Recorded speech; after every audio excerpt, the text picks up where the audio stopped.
the element of surprise. The context of that was about Iran. Why didn't the president advise people within the administration broadly, or Congress or other people about what he was about to do?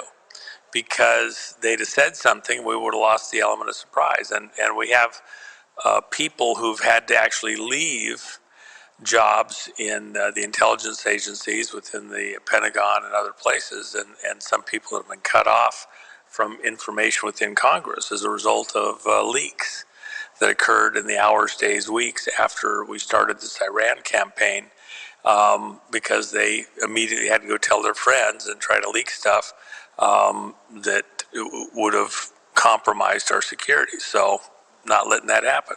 That's the way it is. Yeah, interesting. What I saw was, as I recall, anyway, some of the images were pixelated, if that's the word. Where I think it was Vance, Vice President Vance, had a cell phone, and it had the time marker at 9:10. Then I remember an image, a black image, with a sort of a digital script of the White House with the progress bar that runs on the bottom of all the shows, halfway there. And then I see 9:10. Then we see the red folder. These are very interesting comms. I think that what we're calling these days the target audience, or those that are newly looking around, I don't think they understand it at all. But it seemed like a message directly to the people that have been following, let's say, the Q drops and following things from a deeper perspective. Those are hat tips and comms to us, as I see it. I don't quite know what they all mean. It's interesting to connect it up, but I want to ask you, it's related, but kind of in the middle of everything that's going on, and nobody knows it better than our commander-in-chief, with all the issues on the table and everything that's on his docket every day. In the middle of all these things going on, he takes a trip to Graceland. Now, we all know he's a big Elvis fan, but I mean, there were some interesting comms within that. Do you care to speak about that before we jump into real red meat here? Well, I don't. Actually, for the moment, I don't know if I want to say too much. I have some ideas of what was intended, and but you know what? As soon as I say something, then maybe other people wouldn't come in with their thoughts and ideas, and I don't think it's as fixed as some people would like us to believe. There's stuff that's intended to be open to interpretation, so that we stretch our minds, stretch the conversation, and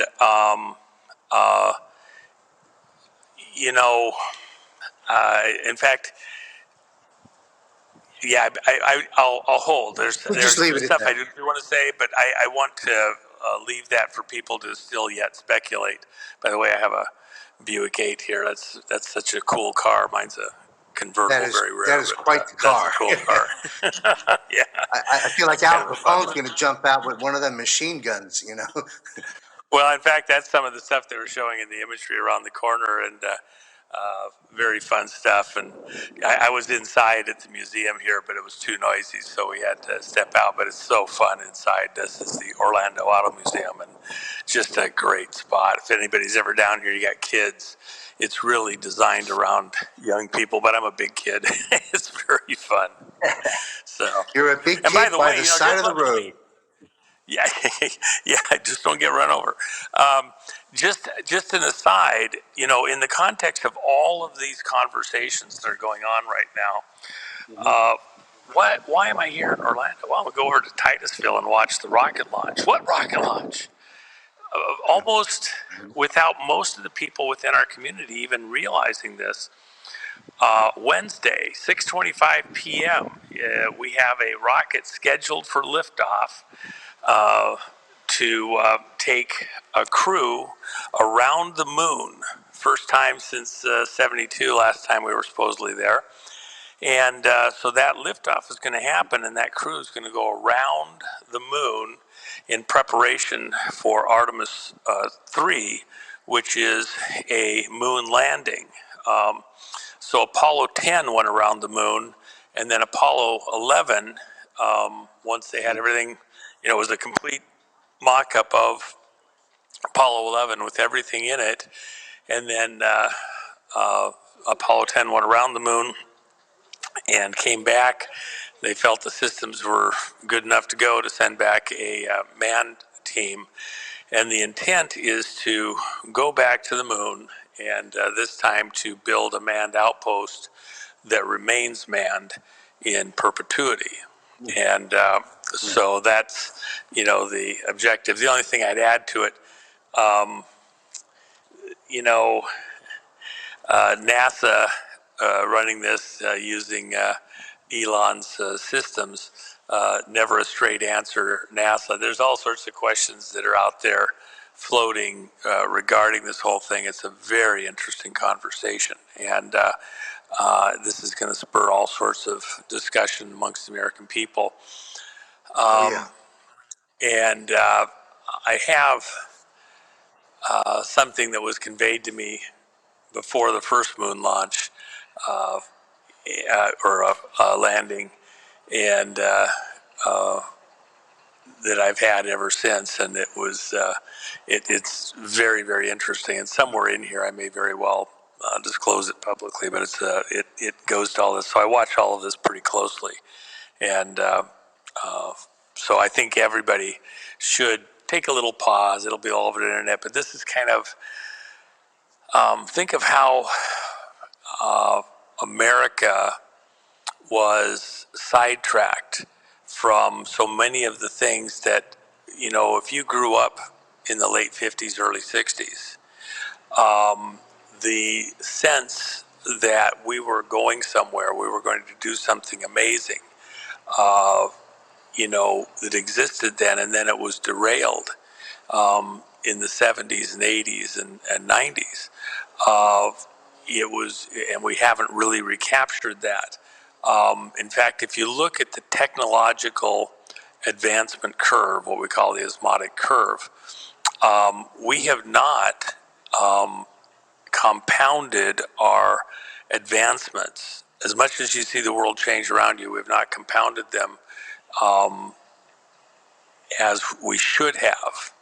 And so here we are now, 50 years later, 55 years later, looking at going back to the moon. Something wrong there that we would have ever lost that technology. Even when you argue about, by the way, very, very rare Kaiser, I've had a couple of them, and we have not advanced the way we were supposed to, no matter which way you look at it. And that's what Trump is trying to return. This setting up of tariffs for things coming into the country is designed to force the system to bootstrap itself together to return America to a manufacturing country, to build out our manufacturing base, our mining base, our raw resources, and provide the basics, including jobs, to the workforce that is otherwise not being utilized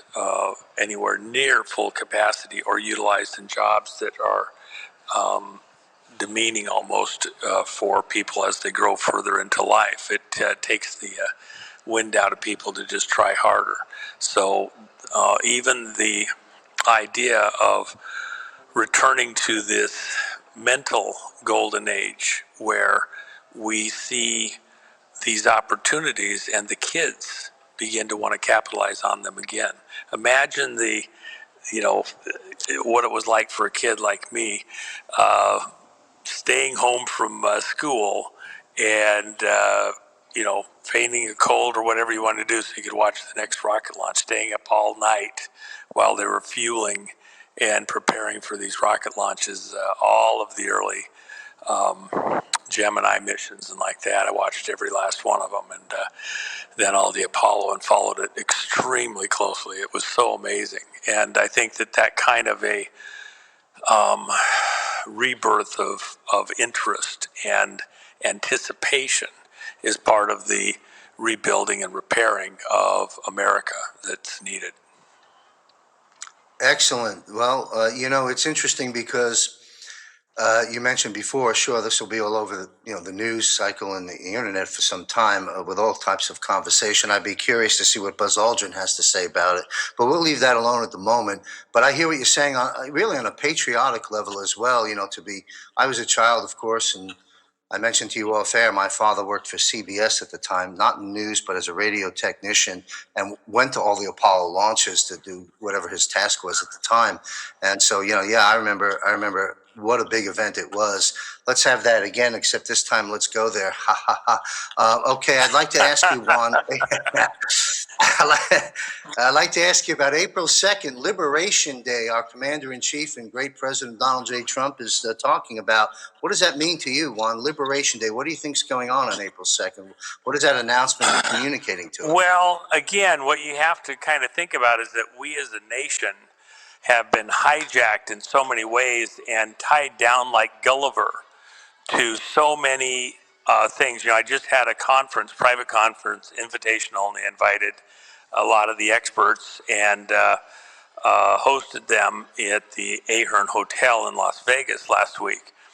And we were looking at the bond market and what's developing as far as a crisis within the bond market. It's a very, very, very serious situation. That crisis is so extreme that as it currently sits, several of the experts agreed that on the low side, the threat to the world economy, not just the American economy, was on the low side somewhere between 60 and 80 times as bad, just crunching the numbers, as the crisis in the financial markets that caused the 2008 crisis. And if you remember, President Bush came out after some speed trading that happened the night before and activity over the Federal Reserve, et cetera, presidential authorities. He came out and said that had he not acted, had the federal government not acted, within 24 hours, the world's financial markets would have collapsed and would not be able to have been brought back online. That's how serious it was. That they were looking at a complete implosion, within 24 hours. So they had to step in, authorize a whole bunch of money to be sent everywhere. There's all sorts of questions. Who got it? What was the criteria for sending it? Did any of it ever get paid back? Blah, blah, blah. And which friends and buddies got it. But now we look at the current bond crisis. It's on the low side, 60 times greater. Most guys settled on somewhere between 80 and 100 times greater, depending on which math and numbers you wanted to start with. In this situation, the window for action might very well be 15 minutes, not 24 hours. And it could be triggered by activities in distant places across the globe and then have severe consequences out into every person in this audience's life, wherever you are in the world. You're really talking about a type of collapse that's like dominoes. It all comes down. The whole house of cards comes down. Now, this isn't an accident. When it happened under Bush, anybody that says that they had no idea this was coming is lying on their face. They had a very good idea what was coming and how it was going to happen and when and where. And so they waited till the last second and then dove in and acted like it was the last second to take care of friends, buddies, other stuff. Anybody within the right locations that pretends they don't know what's coming in the bond market, that's also a falsehood with this current situation. The only question is, at what point, what date triggers this? And when it goes down, who all gets wiped out in the wipeout, okay? Will you be forewarned enough to maybe get a little bit out of the way? Will you be? Is there even an option available to you? This is the kind of thing. It's an extinction level event within the financial markets.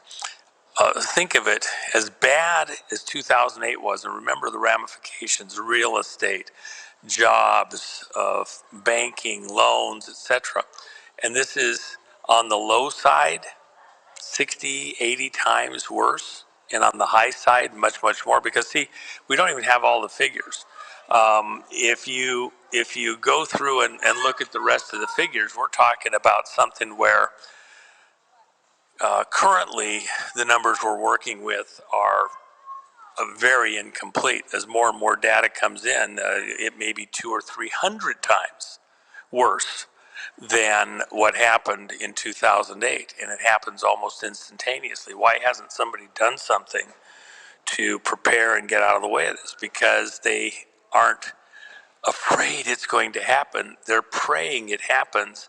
The only question is who owns the moment of the collapse. It's like musical chairs. If you got a buddy that's handling the record player, knows when you're close to the chair, he can stop the music when you have the best opportunity to get a seat. So with that in mind, are we getting set up to take care of somebody's friends and buddies, but not you're not one of them? That's what it is. So kids coming out to enjoy the cars and all that. So. Quite nice. This is staggering. 80 to 100 times, perhaps 200 to 300 on the upside, or 60 to 80 on the low side. Heck, even if it was the same as 08, 09 with Bush and Hank Paulson, that's a disaster. This is cataclysmic. Can it be averted?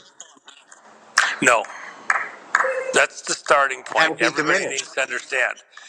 Uh, it there is no stopping what's coming. The way I describe it, it's like a tsunami. Um, an earthquake has already occurred, and now one of my favorite body styles here. I've had a couple of these. Fantastic. I don't have one now. Um,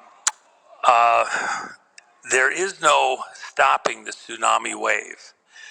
It's so broad, so deep, it's moving so fast, but it's still out at sea. And it's, in Hawaii, there was a quake happened in 56, I think it was off the coast of Chile, and it caused a tsunami. And the tsunami went around the world from the southern to the north of the equator there, all the way to Hawaii. The travel time was moving at about 300 knots. So it took a very long time from the earthquake for that wave. Just think of an airliner moving at 400 or 500 knots, about the time of an airline flight across from Chile to Hawaii. And the wave out at sea was only, probably 8-10 inches foot tall at the most. If you were a ship out there, you might not have even, felt it other than a little, bump. But when a tsunami wave reaches the shallower water approaching the land, the wave trades speed for height, and it slows down. And so what happened was, as it was slowing down and gaining height, it was sucking the water back in towards the wave from the areas around it, because this wave's climbing high. It's just like pulling the water towards it. So in this little cove in Hawaii, people were, there fishing, doing whatever, taking a walk, and suddenly they saw that the water went way out. It was a low, low tide. They'd never seen a tide so low. So they all went down, and there was fish flopping, there was, octopus, there was sharks, all sorts of things. And they began to, gather these things up. It was a great party. Everybody's laughing, having a great time. And then the wave from the tsunami got to them, and it was a perfect hit straight up the gut of this little cove. And it killed hundreds of people. And it caught them all by surprise. They didn't understand the situation. Nobody was there to warn them that there's this tsunami wave coming, and so they just partied on. And many died. The wave went up, I think, a mile inland, up this little river valley, which was there, and killed hundreds of people and wiped out everything in its path. This bond crisis, which is primarily the working figures, about 84% of the bonds that are out there that are at the core of this crisis are school bonds, and where they have, they are bonds issued to build school buildings and do all sorts of stuff, and the taxpayers, the property taxpayers, pay for all those facilities and everything else. Well, at the end of the day, 84% of the government bonds that are out there here in the U.S. right now are these school bonds, and they really don't have substance behind them in the way that most people think. They're supposed to be for buildings and all sorts of things. They've been spending the money in crazy ways. Lots of payoffs going on, payoffs to insurance, reinsurance companies, and all sorts of rackets. I mean, just literally rackets, and rated higher than they're supposed to be through some of these rackets. The what happened after 2008 is that the banks were considered to be possibly weak because of the way they held their cash assets. And so they were forced to hold 60% or more of their assets in government issued bonds. So they have purchased these bonds, then they're allowed to go back to the Federal Reserve and monetize these bonds and get cash for them. Even hypothecated cash in advance for some of the interest returns and things like that that are anticipated to come in the future.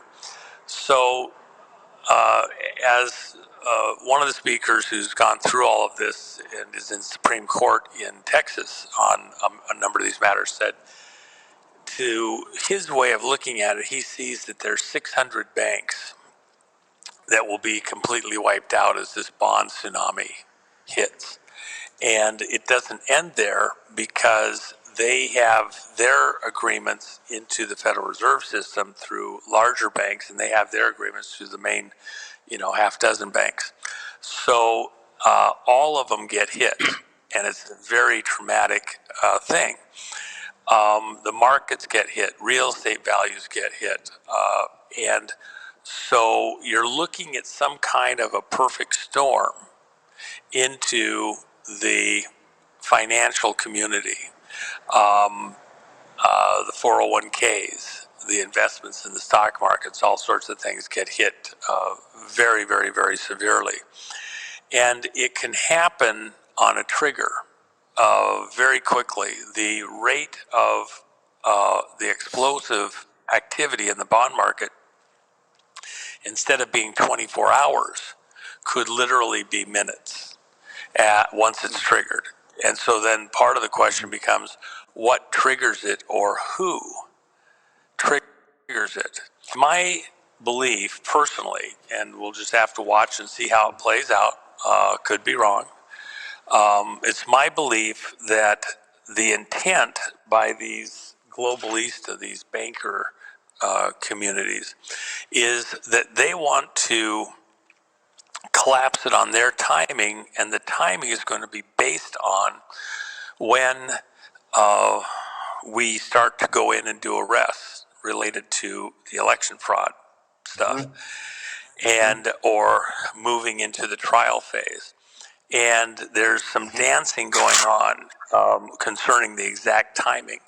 If they pick the timing, we're caught flat-footed. They could do it at any time that stopping something that Trump wants to do, just like the Iran thing and other things. There's a banking component in there. And by the way, if you remember when 2008 happened, in the year prior to that, really specifically 8 months, 9 months prior to that, fuel prices had gone up significantly.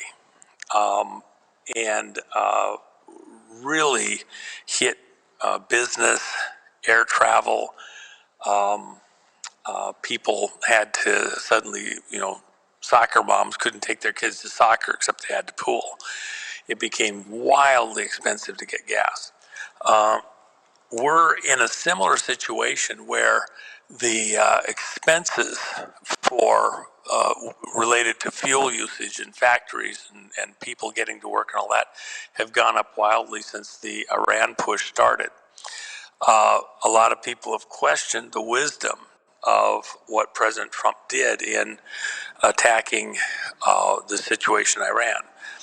Let me just answer that real quick, and I'll hand it back to you there. But the issue is this: we have all these looming monsters, very, very serious monsters that have been kind of set up. The dominoes have been set in place to have a crisis, a disaster on command that we would have to adjust to. What President Trump and the people who got him into office in the first place are doing, in my opinion, is they're eliminating these sneaky things, these bombs that have been placed to pull America's attention away from its own internal situation on command. Again, going after the elections and going after the economy. President Trump wants to be remembered. His objective is to be remembered as the president that returned honest elections, not just to America, but to the world, without the fraud. Remember, we have the people testifying before grand juries this moment across several states where they have testified concerning the 2020 election and 2022 and 2024 that they had flipped the elections in 71 countries plus the United States, not just at the highest leadership level, but down through the ranks. And so President Trump's goal is to return honest elections. And on the way to honest elections, you're going to have to place some people in jail. If you don't have consequences that real price has to be paid by people who were involved in this, then there's no deterrent out into the future.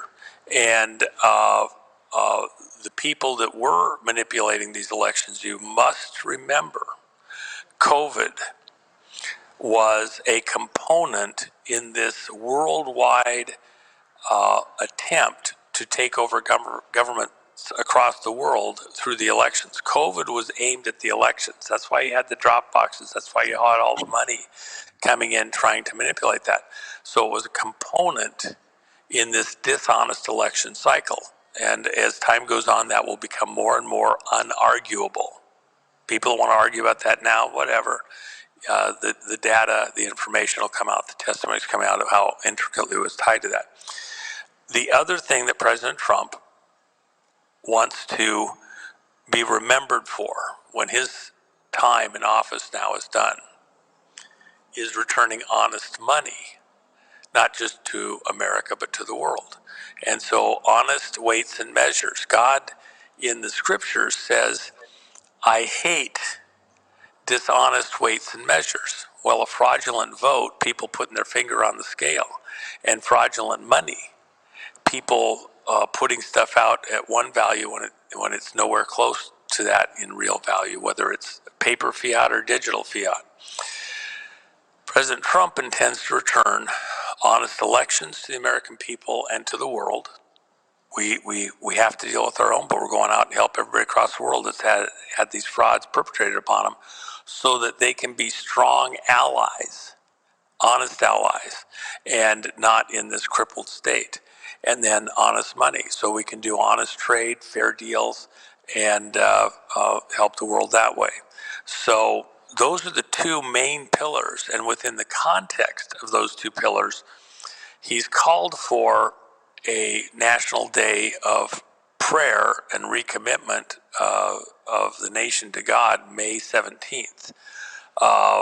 He's asked everybody to show up at the National Mall and kind of in a pilgrim's progress type of a way, uh, rededicate ourselves to, this, to God's purposes and ask for divine assistance, favor, protection, blessing moving forward. Now, why is that so important? Because God does govern in the affairs of men.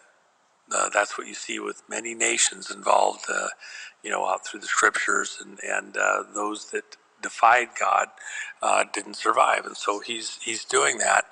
And it's not just about May 17th. Why did He choose that exact day? It's a Sunday, because it's 49 days, including the beginning and end date, to the 4th of July, and 7 times 7. That's His number is 7. He was 70 years old, 7 months and 7 days on planet Earth on his first full day in office, not the day he was inaugurated in 2017, because that's only a half day and you're doing all the parties and all that. He showed up in the office on January 21st, 2017, 7 o'clock in the morning to get to work, 70 years old, 7 months, 7 days old on this planet. The 49 days for May 17th is 7 times 7, and within a Jewish calendar, that's the Jubilee year. Every week of years, 6 years, you would plow and plant and do everything. In the seventh year, you would allow the land to go fallow and rest. And just like God, 6 days He created the world, the seventh day He rested. It's for our rest, not His. And for us to recollect ourselves. Every week of years, uh, uh, 7 year periods, you have the year of rest in the seventh year, the 49th year, and then you add to that a second year, the 50th year, and that's called the Jubilee year. And in the Jubilee year, anybody that sold property, anybody that did certain transactions, they had to return that property to the original family. So you never really bought property from another family. You leased it up until the 50th year, and then you had to return it back. That was the Jubilee year. And so property prices had a cap on them. How much could you produce? And so if you sold a property with 45 years left before the next Jubilee, you got a high price for it. If you sold a property with 5 years or 1 year to the next Jubilee, you got a very tiny price on it, because how much could you make on that property in that short period of time? And so, and then it would be returned to the family. And so in this Jubilee sense, I believe part of what Trump is trying to convey to the American people is that we're about to enter a Jubilee period where we're going to get back things that were siphoned away, stolen, frauded from the American people. We're going to take all of that back and return it to the American people. That's the theme that President Trump is working within. And so this is our fifth Jubilee year, if you will, 250 years since the signing of the Constitution. And in that period from July 5th forward, I believe the president intends to begin that Jubilee return to the American people, constitutional money, honest elections, and take some of these fraudsters out of public office and out of the public arena, so that we can have a rest and move on and get on with life in a, the American dream, if you will. And even with the rocket launch here in just a few hours now, 2 days from here, but by the time this show is on the air, it should be happening about that time, unless there's delays, weather, and things like that, which could very well happen. We are beginning to re-engage. The intent is next year to send a crewed ship to the moon, land on the moon, very Apollo-esque, and then build out that habitation there and begin to jumpstart the youth with opportunities and the sense of opportunity, and rebuilding and recapturing a dream that was set aside, dampened, destroyed many years ago. Thank you, Juan. I've got pages of notes, but I'll be very brief on my follow-up. I want to I'm going to summarize something, and then you comment on it. It seems to me, with the bond, going back to the analogy of the tsunami and how long it takes, and then all of a sudden, boom, there it is. We have that issue going on, the collapse of everything via the bonds. We have, as you stated, the president restoring constitutional money and restoring free and fair elections, first here at home and then throughout the world. So it would seem to me, with trigger dates such as April 2nd, May 17th, as you just spoke about, and certainly July 4th, that and I know we don't deal with dates, we deal with events, but it would seem to me the event of the bond disaster that you've laid out that's coming, that's not stoppable. Would it be a fair statement to say that that event would be within the time frame of April to June? No, I don't believe the actual bond event. My personal gut instinct is that it really doesn't hit till sometime next year. Okay. And doesn't mean that we don't have early rumblings. We do have some early rumblings already, things that have happened even in the last few days that are very shocking.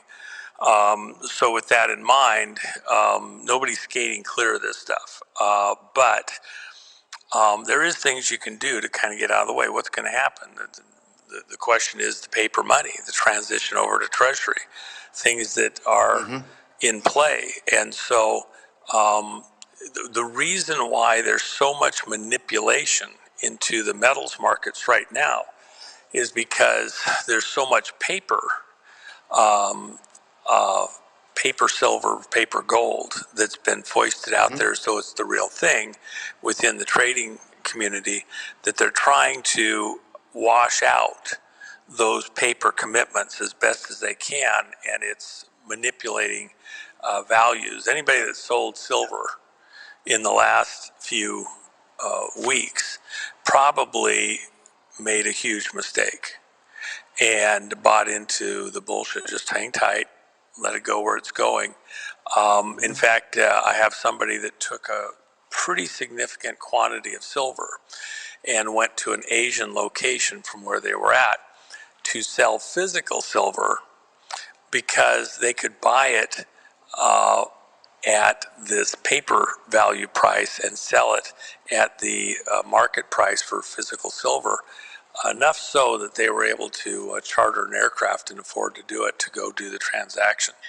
And they got the spread between the paper value and the physical value. They had bought a large quantity from a country that had this. So with that in mind, they did something that was very rapid. What did they do? They went right back and bought more. And they're going to try and do a couple different transactions. In Asia, they don't have enough silver to cover all of these positions. In fact, in Australia, the other day, I have somebody that's there in Australia that's doing filming on a movie, very interesting movie. And they had a line around the block of several days last week, people waiting to get in to buy physical silver at a number much higher. I think it was $11 higher than what the paper value shows on, say the U.S. exchanges and like that. And same thing in other countries in Asia. It's not reflecting the reality of what getting physical silver involves. And that was not even coined silver, that was silver bars, which don't go for as much. So, hang tight. Drama's ahead. So, aren't those Thank you, fins Juan. beautiful? I just love these fins on these cars, man. I'm a sucker for cars with fins.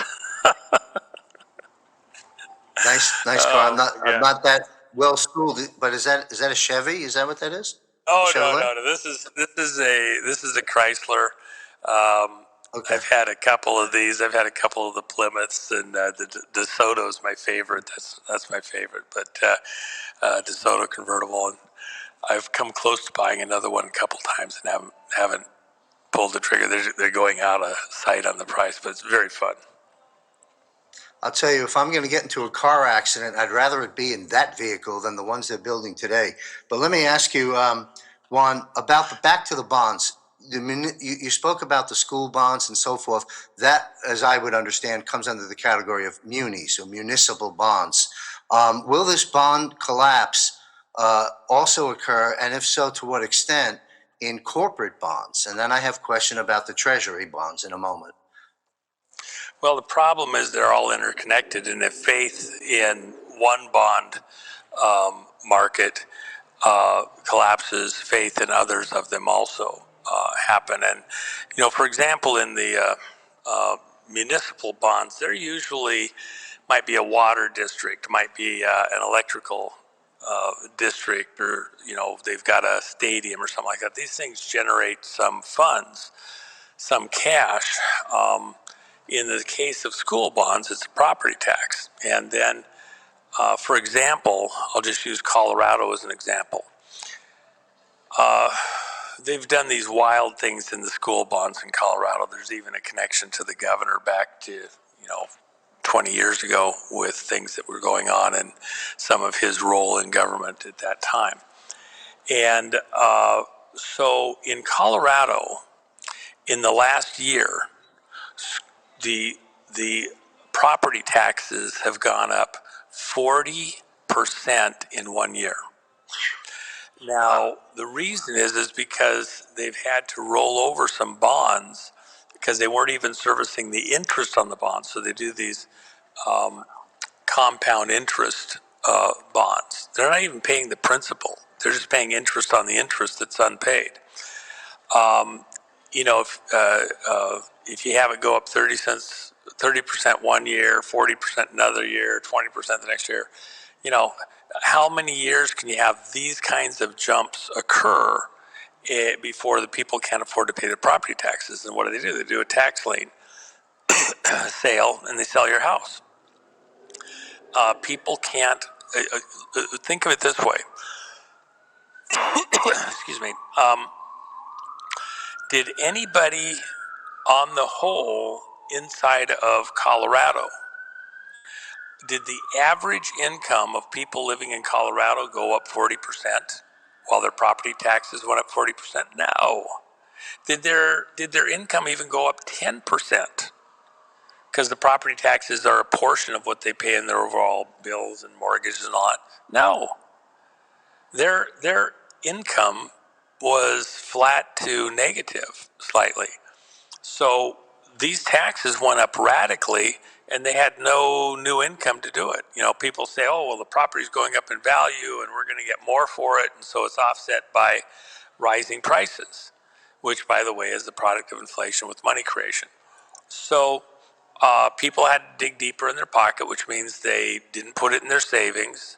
They didn't spend it on their kids. They didn't do other stuff. They just serviced the interest on the interest. Next door and down the street in Oklahoma went up 30%. Colorado is not a unique situation. We're seeing it all across the country. And part of the racket that's been going on is that the districts involved, the counties, etc., they've been raising the assessed values of houses beyond what they should have been raised artificially. So that if they say, well, we need this much to service these bonds, we're going to have property values at this price. So maybe they, just for the sake of discussion, they raise your value of your house from $450,000 to $500,000. Was there that much more demand to purchase houses at the higher price? Well, if the people working in the area didn't get a raise, then no, the support of those higher prices isn't there amongst the property owners, the workers in the area. It was artificially inflated. They're just doing it to hit the numbers, and so they're raising taxes on the property owners without it being a fair raised. It was just done arbitrarily to service their taxes. And if you're not a property owner, you rent or you work someplace and they have a building like that, even if they rent or lease, these prices are raised by the owners of the property because they have to pay the tax, and you pay it indirectly. In fact, in a cup of Starbucks in this same area of Oklahoma where they were looking at it, they found there was 9 different ways that the cup of coffee was raised in price tied to property taxes. And in the cup of coffee, it was about 25% of the total cost of the cup of coffee. So just in property taxes, well, if you raise that 40%, the cup of coffee goes up. All of a sudden, there is a breaking point where people say, you know what, I'll have to make it at home, or I'll have to, decide I don't drink coffee anymore. There's a break point. And as these things come on hard and strong, all of a sudden, there is a straw that breaks the camel's back. And the question is, who puts that straw load on the people, that suddenly makes it just, you can't do it anymore. It's coming. And that's the question. Do they pick it, this deep state component, or do we pick it sooner? That's the real question. Wow, interesting. The F word comes to mind here. And of course, I'm talking about the word fraud. That brings me to Scott Bessent, who's going across the mainstream news platforms today with an all hands on deck. It's a brand new program paying whistleblowers big money to expose the scams and fraudsters stealing from the American taxpayers. That is noteworthy. And your chief of staff sent me this morning. I was, it's just morning here and I haven't had a chance to read it. I'm trying to pull it up. It's, where is it? Here it is. It's the Bondgate summary. We have everything you've laid out. We've got Scott Bessent looking at fraud. We've got this Bondgate document. President Trump has talked about, peripherally at least, no more property tax. Now, obviously, you can't stop that overnight, but in this global financial reset, Well, we're hold on, resetting you a lot of can. things. It may be necessary, by the way. That may be the Go only way out of the explain. problem. Well, because Elaborate the on, property on how and tax, when. the property tax as it's being levied is being levied unlawfully and via fraud into the bond market. And so in looking at this, there's no regional solution that keeps us from the tsunami just wiping everybody out. What a couple of the presenters have come up with is the only way they see to avert or deal with this crisis, to head it off, is to declare a moratorium on property taxes, to stop all property taxes, and then state by state, under a federal mandate, to order a increase to any state sales taxes to address especially the interest early on. So you would have, say, a 3 to 5 year super hike in sales taxes of varying state by state from somewhere between about 10% to 20% increase in sales tax.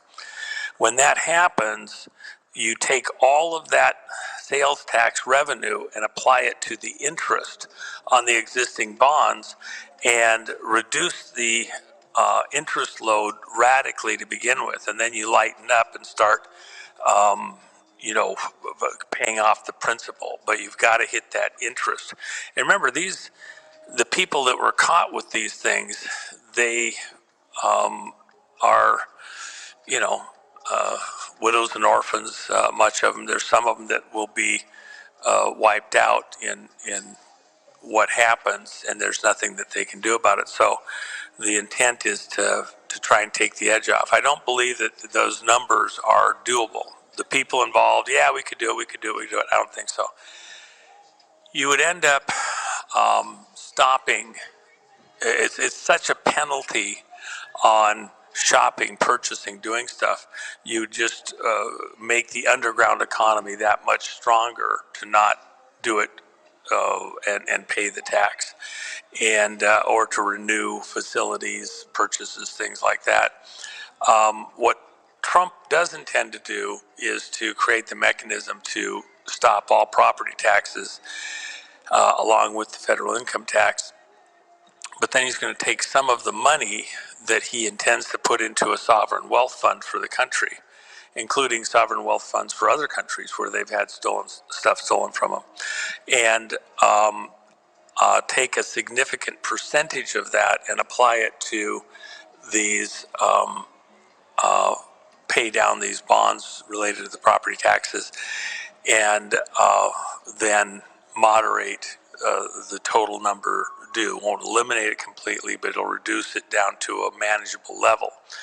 And some states are far more egregious in what they've done than others. So Montana wasn't quite as bad, and in their calculations would have to have, a 10% increase in sales taxes in the way they currently would want to do it. California might be 18 to 20. Washington state would be similar or even a little bit more. And both states already have a very high sales tax, just under 10%. So you'd be up almost, at least 25%, maybe almost 30%. The markets won't support that. So there's got to be some way to moderate it. You're going to have a lot of bankruptcies involved, and it's going to be gruesome. So, it's a rough ride ahead. And if they're going to dilute the value of the currency by printing a whole bunch of it over at the Federal Reserve, then the way you have to get away from that is you got to go to move away from the paper or digital. People that think they're safe in the cryptos, is a digital fiat safer than a paper fiat? Seriously? At least with the paper, you have a speed limit with the cost of paper and ink, even if you're putting a whole bunch of zeros across it. So I don't believe that's true. I think you're in serious trouble. So, it doesn't take, you don't have to be some super genius to see these problems. A wise man sees trouble and gets out of the way. Thank you. Well, to my producer, do we have that image, the press release, I believe, from the Treasury, or there it is. I'm going to read a bit of this for the benefit of our audience that may not have come across it. It's a perfect dovetail into what you were just talking about in terms of the fiat. So here it is, straight from the Treasury, I believe. Washington, in honor of the 250th anniversary of the United States of America, President Donald J. Trump's signature will appear on future U.S. paper currency along with the Secretary of the Treasury, marking the first time in history for a sitting president. I am going to continue to read. It's brief, but it's important. Under President Trump's leadership, we are on a path toward unprecedented economic growth, lasting dollar dominance, and fiscal strength and stability, quoting Scott Bessent. He says, there is no more powerful way to recognize the historic achievements of our great country and our President Donald J. Trump and the U.S. dollar bills bearing his name, and it is only appropriate that this historic currency be issued at the coming up of the 250th. So as the 250th anniversary, as we conclude this press release, of our great nation approaches, American currency will continue to stand as a symbol of prosperity, strength, and unshakable spirit of the American people under President Trump's leadership. The president's mark on the history as the architect of America's golden age economic revival is undeniable. Printing his signature on the American currency is not only appropriate, but also well-deserved. The dollar's at about 100 on the dollar index, which is spiked up from a fall of 96. There's all kinds of conversations I'm sure you can have with us, Juan, but summarize it. What's happening to the U.S. dollar in the battle for currency supremacy? Look, the Federal Reserve and the IRS is going away as we know it. And we've got a lot of things at play here. Help us out with concern of the dollar's demise and then rebirth through a treasury-backed currency as the death of the Federal Reserve notes dollar goes into the dustbin of history. Can you frame that up a little bit for us? We've lost Juan's audio. We've got no audio on you, Juan.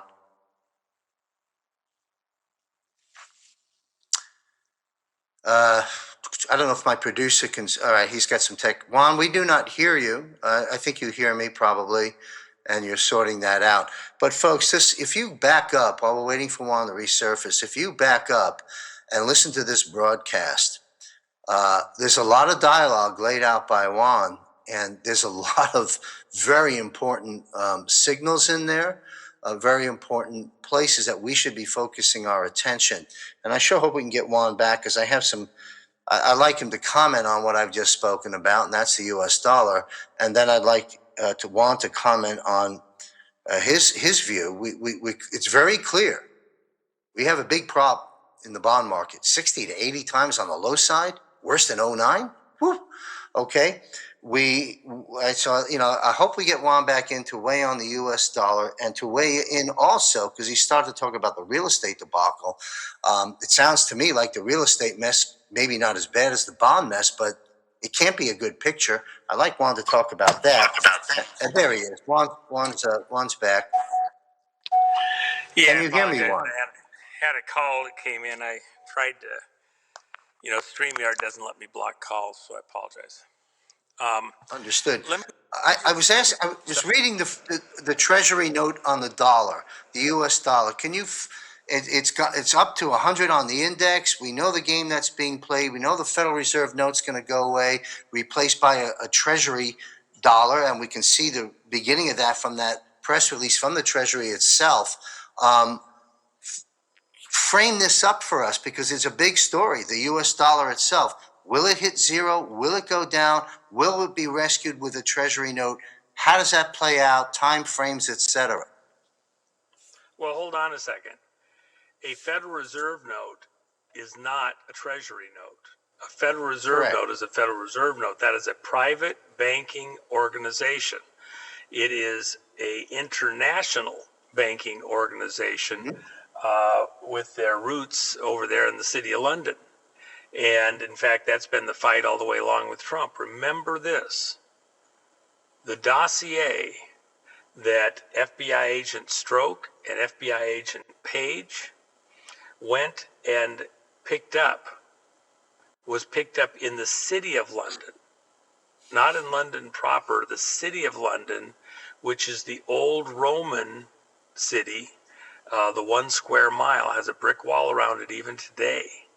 And that city runs itself autonomously in many ways to the rest of the country and the world. It's like Washington, D.C. It's a entity unto itself. This federal city of Washington, D.C. Is isolated from the 50 states. And so that city of London is just to give you a scale of how powerful that group is in the city of London. When the Queen was alive, every year of her life as Queen, she had to go to the gates of the city of London, at the center of London, the old Roman city, take off her shoes and walk through the gate into the city of London, curtsy, bow, kiss the ring of the mayor of the city of London. Here she is, this all-powerful position, the Commonwealth, all the ownership of property, everything else, all the pomp and circumstance, and she has to grovel to the mayor of the city of London. Who's running this operation? And that's where the dossier came from. That's where your Federal Reserve is anchored into. It's not even the U.S. Federal Reserve, okay? It's this global banking cartel. What is Trump doing? When we had the 250th anniversary of the Army, after which Trump went back to the White House, had 2 flags put on the front lawn of the White House. And it was like Mount Suribachi in World War II. raising the flag, taking control of the situation. And then he had security fencing put around the White House. Ooh, people are going to go after the White House. Trump's afraid that the people are going to come take back the White House from Trump. No, it was symbolic. And then Trump had security fencing put up at the same time around the Treasury. It was symbolic. They weren't expecting anybody to come roaring over the fence.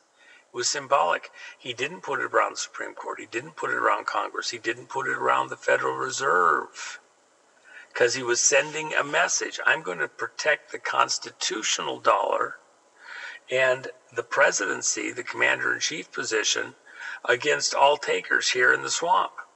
Fenced off the swamp, kept the alligators outside the White House and outside of Treasury.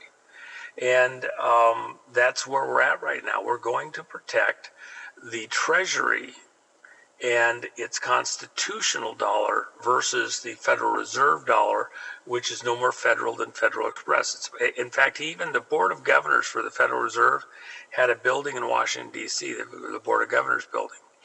It was closed down permanently. Go look on their website, go find it. And that's the Federal Reserve, where the governors of the Federal Reserve, the member banks, would meet to set monetary policy and all that. Trump said, go find someplace else to meet. We're not giving you federal access, federal authority any longer. So fight's on. And by the way, in my book, I talk about this fight with where the Titanic went down and took out the people that were against the creation of this Federal Reserve banking system for monetary policy, and they died there. And then in 1913, you were able to have this fraudulent vote to bring on the Federal Reserve System and the IRS at the same time to service the interest on the money loaned. So, it's worth going back and take a read at that. Yeah, absolutely. With all the information that we're all learning about, the Federal Reserve moves against it, the IRS moves against it, the issuing of Trump's signature on paper currency, the battle of the Treasury dollar note coming and the Federal Reserve note dollar ending. That is a gargantuan battle, as you well know. I know we don't do dates, but there's your event. But can we put a time frame on when that shift actually takes place? Is this a July announcement, or is this 2027, 2028? Because it's coming. I don't think we're in a position where it comes as soon as many people would like to say. And if you were looking at it from a globalista standpoint, had they gotten Hillary in, had they gotten Kamala in, probably you're looking at something maybe 2030 or beyond. Some of the experts are saying, it would have been about 2028. All I can say there, from my perspective, and everybody has to take this with a big, huge grain of salt, okay? Because Trump is not, he goes out of his way, he goes to great pains to make sure everybody knows that nobody else is going to control him on this stuff. He had a group of young kids that were, at a military event. And he asked them, he says, how many people do you think know what I'm about to say on that stage? And some are speculating a half a dozen, 30, whatever. And he says, no, one. Nobody knows what I'm going to say precisely on that stage except for me. And he wanted that calm out there because he will do stuff without telegraphing stuff completely, just like he went into Iran. Virtually nobody knew that he was about to do that. Even the generals involved, even though they'd been asked to prepare and all that, they thought it might be weeks out or something. And when he finally says, nope, we're going, let's get it done, virtually nobody had a clue that he was going to act on the timing he did. To protect the surprise, the secrecy. and to save lives. The markets are already in a primed position. You could blow that from any different side on command, from a number of different directions. It could be softer now, but it's still going to be harsh. It can be harder at a later time, but and more complete. It's just hard to say. The key thing is, I believe Trump wants to own the timing and not wait for these globalista, Club of Rome, World Economic Forum, Atlantic Council, Council on Foreign Relations, Davos crowd, the 13 royal families, the Rothschild or Rockefeller crowd, to pick the moment. He wants to pick the moment that favors us the most. It's not going to not happen, but we can kind of control. It's the difference between an avalanche that happens, from something triggering it out there, or an avalanche where we fire the can and hit the spot where we know it's the weak spot and cause it to occur on command, so that it doesn't have the element of surprise, and we know that we've cleared as many out of the way as possible. We know the kind of the route that we have to be worried about.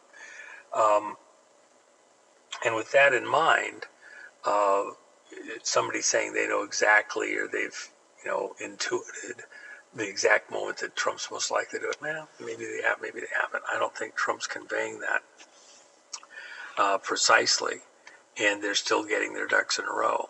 Even with Secretary Bessent, by the way, get everything ready. Nobody does a thing till I say, and that's what he's preserving. With that said, the other thing that would affect it, and everybody should be thinking in these terms, we think of Trump's time in office until the next election and the handoff of power. Remember this: President Trump had all the generals assembled there in Virginia, with the exception of only a very tiny number. And then he told all of those assembled generals, I am 20 or 45, 46, although I don't want to take credit for it. That's exactly what he said. And 47.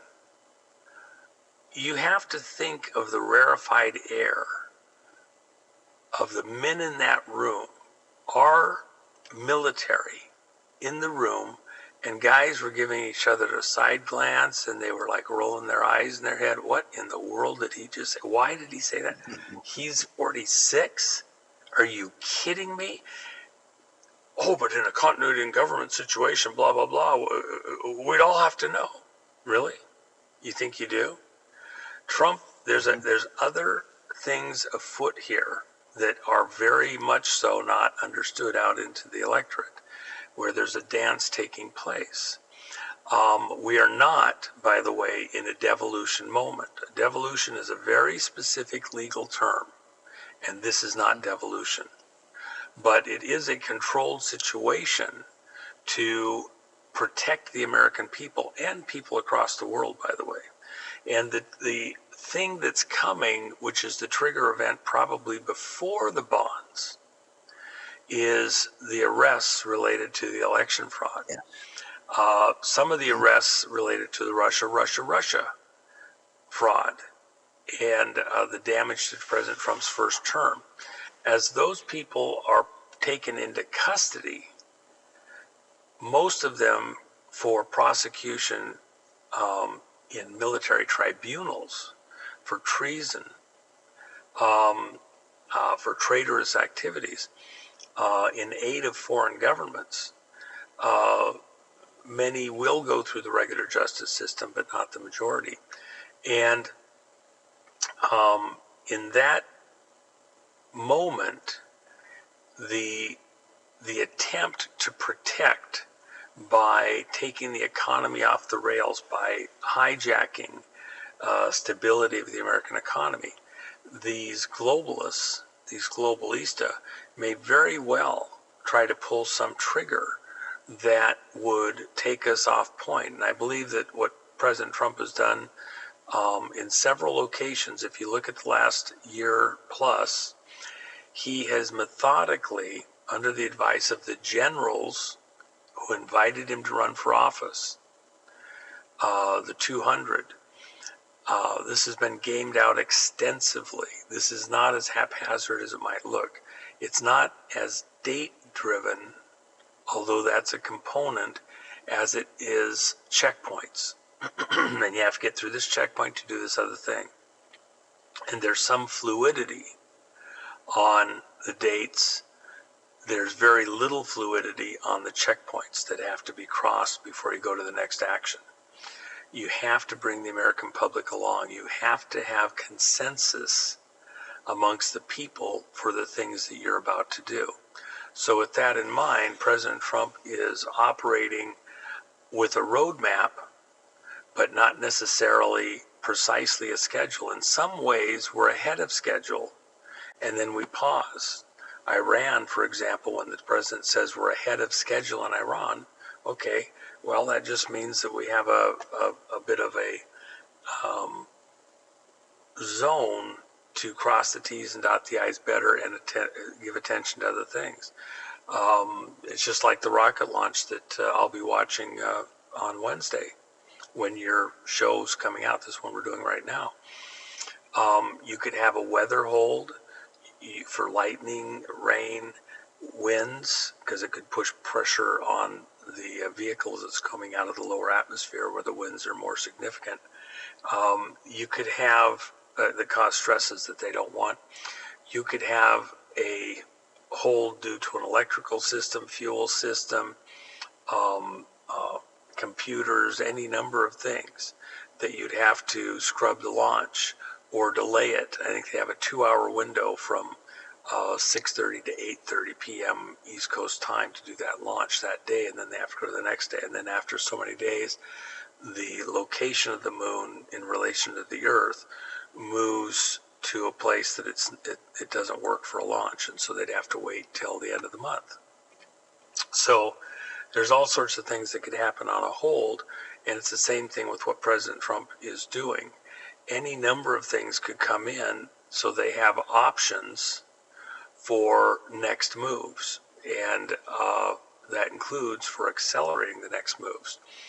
But I don't believe on a global scale that either side is ready to pull the pin too soon. And the only other thing I want to add for everybody to kind of understand where Trump is at mentally, COVID was aimed at the world to capture the elections across the world. COVID wasn't about the disease. It was about yarning in the entire population of the planet to these crooked election systems and to mail-in votes, and then to vote on your phone where they control all the electronics. You'd have never had another honest vote forever. They'd have taken it over. You'd be slaves forever. So what was it that interrupted the flow on this whole COVID thing? See, the intent was, whether Hillary won or not, in this COVID period, was that they were going to shut down the world, masks, communications, interactions, etc., churches, whatever you want to do, the stores, damage the economy. And then they floated out there that you were going to get a chance to have a normal life when they had a vaccine that you could get that would allow that people could begin to interact safely again. Now we know that the vaccine was already completed by DARPA, was sitting in Department of Defense labs all the way back 2015 and probably earlier. It's just SARS. It's just SARS-1, SARS-2. This is the SARS-2 variant. And by the way, they had the Event 201 in China Gates and Kissinger and all the usual suspects there present in the fall of 2019, preparing for this and gaming it out, practice run for the real event to make sure everybody was on deck and they knew what they're doing. So this was a very deep plan. And ultimately, the target wasn't the shutdown that you thought it was for medical and all that. It was about elections. And that will come out. And anybody who doesn't believe it, just relax. You'll get plenty of information that'll back up what I'm saying as time goes on here in the testimonies. But what Trump did to thwart that screwed them up completely, was he issued the warp speed directive to come up with the vaccine. Well, the vaccine already existed, but he forced the issue to come up with the vaccine. And what happened was the vaccine came out earlier than they planned, and then in doing that, they weren't able to control the population the way they anticipated. People began to realize the con. They understood the falsity of this whole scenario, and their plan started to come off the rails in unexpected ways. I'm telling you, this audience, the intent, in my opinion, has always been to bring on a financial collapse. Think of it as a financial COVID. And their original plan was to bring it on after the electorate had been damaged, the business had been damaged. They had these 5 years of utter chaos that they controlled with their people in place, and take the whole thing off the rails. It'd be like the coup de grace of control into the world, because they don't care about money, they don't care about people, they care about themselves. And what Trump is going to do, his actions into the financial world, are a variation of warp speed. They want to bring down the bond market and cause collapse out through the rest of the economies. He'll bring it down first. Okay, give us the vaccine. And that will put chaos into their planned way of taking over the financials, at the same time that we're exposing what was done with the elections and the tie of COVID into the elections, stolen elections.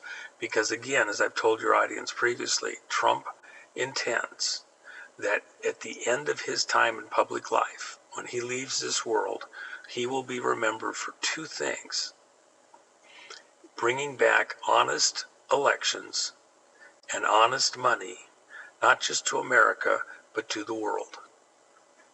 That's why he has to do it the way he's going to do it, and in the context of prayerfully before God. And think about this. This last thing I'll say. Sorry to just run on, John, but I just want to get this one point in.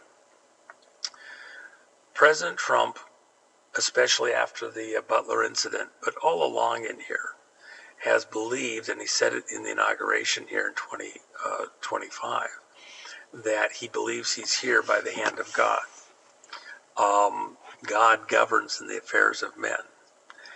That's this scriptural thing that's all through the Bible. And so what he's called for is on May 17th, a national assembly in the Washington, D.C. Area along the pool and all that. And in this national assembly, to rededicate America to God's service, to renounce the works of the devil, to, like married couples renew their vows at times, a recovenant, not just to the Constitution, although that's the obvious thing because we're in this 250th anniversary year, but in the way that the Pilgrims did, who made a covenant with God Almighty before they even got off the Mayflower and came ashore. They wouldn't come ashore till they'd made a covenant with God. Here's what we'll do. God, will you do this for us? And so recovenanting with God for the protection to move forward. And part of the reason why that's so important is because he knows what he wants to do in the remainder of this year and in the aftermath of our July 250th anniversary. He waited to put the flags up and the security fencing at the White House till after the 250th anniversary of the Army. I believe he intends to wait till after we've completed our national celebration and our 5th Jubilee year as a nation, 5 times 50, and then start the press forward, the move forward to then recapture control of the country to a godly people and not to the monsters who currently hold the reins. I want to thank you very much, Juan, as we wind this down, for framing and phrasing your narratives on these extraordinary issues of the day. And I think you've laid it down really well for those with ears to listen very closely. And I want to just wrap it up, to pedal back a bit. In conclusion, my final question is, you talked about the bonds coming full circle. Do you have concerns about real estate correction and stock corrections in addition to the bond disaster that's looming? Well, real estate is tied to the bonds in several ways. The taxes go up. Imagine what happened in Colorado and in Oklahoma, or should happen or will happen. If your property taxes went up 40%, and you know that they intend to raise the property taxes significantly more again, because that wasn't enough in Colorado or in Oklahoma or in Los Angeles or any other state or city. Will you be willing to go buy property? Would you be better off renting? Will you buy as big a piece of property as you were planning? And at the same time, we're in some kind of a crisis economically. While Trump is putting the tariffs up and preparing to bring jobs home to America, it hasn't quite happened yet. There's a leg in there that the other foot hasn't quite fallen. And there's all sorts of crises. So personally, and in looking at this with a number of the people who are pretty good experts, I think we have a significant drop in property prices coming shortly. And if you use 2008, 2007 and 8 as a marker, when energy prices went up radically, it triggered a property crisis, builders crisis, valuation crisis, because people's spendable income went down. As soon as the spendable income goes down, the bank's figures that they can, loan on go down. And once you have more property available than you have buyers, on the upside, it's about a 5% window. If you have more buyers than you have property, prices continue to increase. And the banks drive that by having loose loan practices.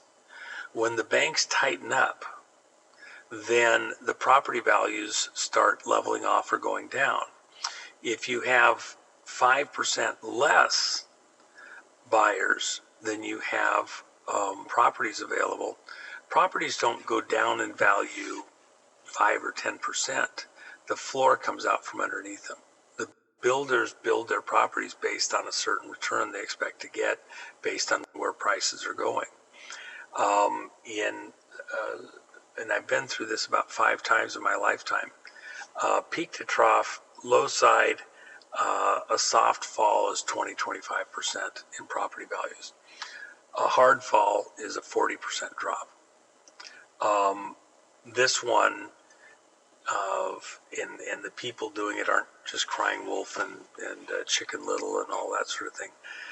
There's a number of experts say this one could be a 60% drop. It's hard to even comprehend that kind of a drop. But then again, if you were in Phoenix or Las Vegas during any of these property crises, you know exactly what I'm talking about. Huge development stopped midstream. And in the case of Arizona, they just burned down whole tracts of incomplete property for movie sets. Just burned them up as sets. Go look at, not Die Hard, but the one with Gibson there. So Mel's one. This is the kind of thing that's almost biblical in proportion. So a wise man sees trouble and gets out of the way. Some of the really great investment advisors, Kiyosaki, ask him what he thinks. He has been saying for a year and a half, you're an idiot if you go buy any property right now. You're looking at a complete disaster ahead. He's not buying anything because there's going to be a great time to buy property coming out ahead. But what are you going to buy it with? Cheap dollars that nobody wants? You're going to buy it with something that has tangible value. If you've got silver and gold, you may be able to buy some things at radically different prices than you dreamed in your lifetime. So now's the time. There's moments when the music stops. You got to get a chair. What's your chair? Something with real value.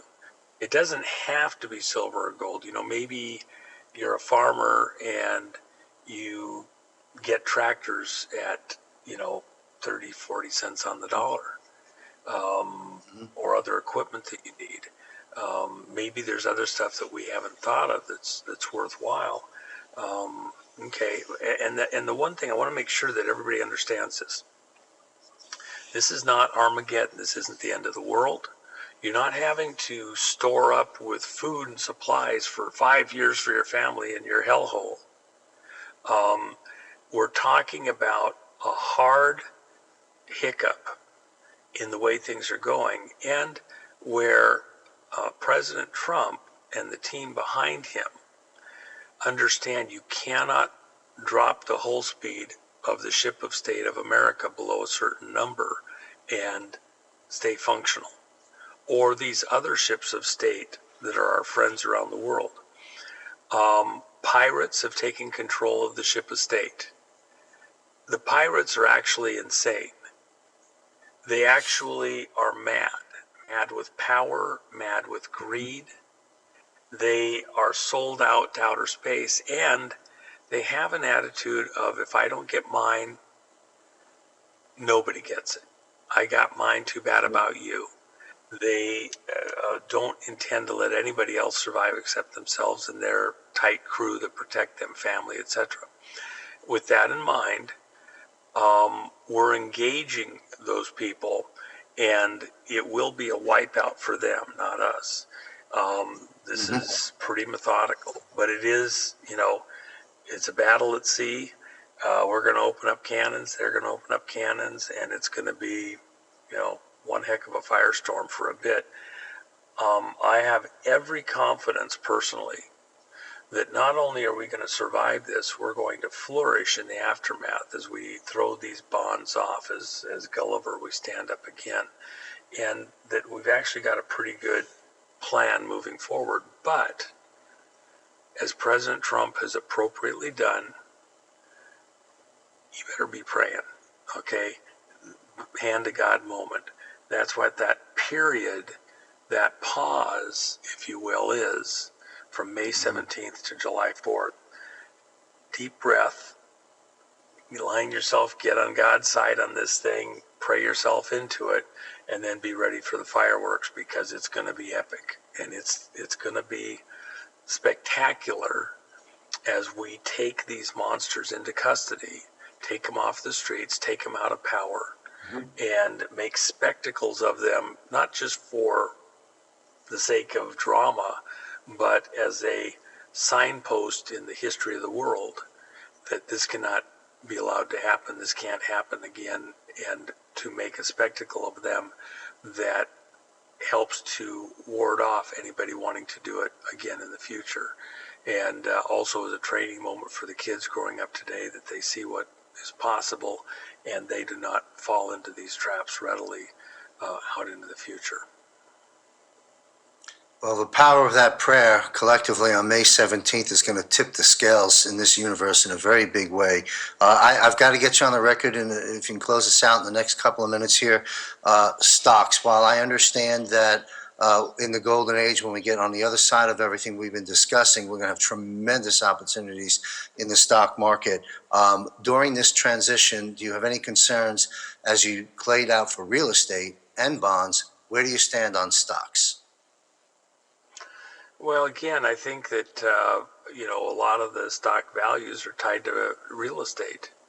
And in that hiccup, whether it's an airline or a car manufacturer, are you selling as much as you were before, and you have to reconstitute what you're going to take for payment?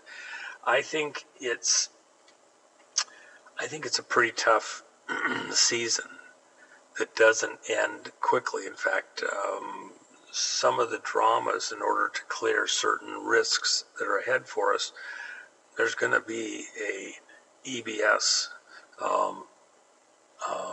emergency broadcast system, needing to be used. There's a near-death experience, Cuban Missile Crisis type of event. We have some big dramas ahead because the black hats are up against the wall and they've got to pull everything out that they have.